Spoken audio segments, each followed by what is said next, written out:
Bizning ishimizda qiziqarli holatlar juda ham ko'p bo'ladi. Ayniqsa kecha.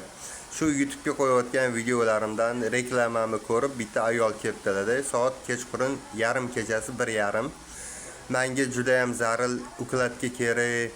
Ertaga yig'ilishim, tadbirim bor deb aytdilar. Men ularni kutib o'tirdim. Mayli, odamni begonasi yo'q deb, foydan tegsa xursand bo'laman deb ularni kutib o'tirdim. Keldilar-da, aytibdilar. YouTube'da videolarda yoshingiz katta ko'rinardingiz, yosh bola ekansiz. Sizni boshqacha tasavvur qiluvdim, deydilar. Hani yuziga ajin tushgan, soqolli, yosh katta odam deb o'ylarkanlar-da. Yoshman, hali Xudoga shukr dedim. Siz meni ishimdan foydalangan keldingizmi, ishim uchun keldingizmi davomman yoki o'zim uchun keldingizmi deb savol bera olmanda. Ukladga uchun keldim, deydilar. Ha bo'ldi, unda ukladingizni qildiring, pulimni bering, ketavering.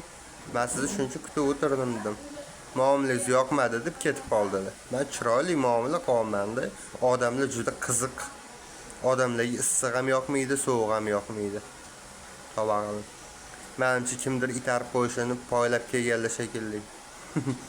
Men har kimni itaradigan odam emasman. O'zimni asbobni hurmatini juda ham yaxshi bilaman.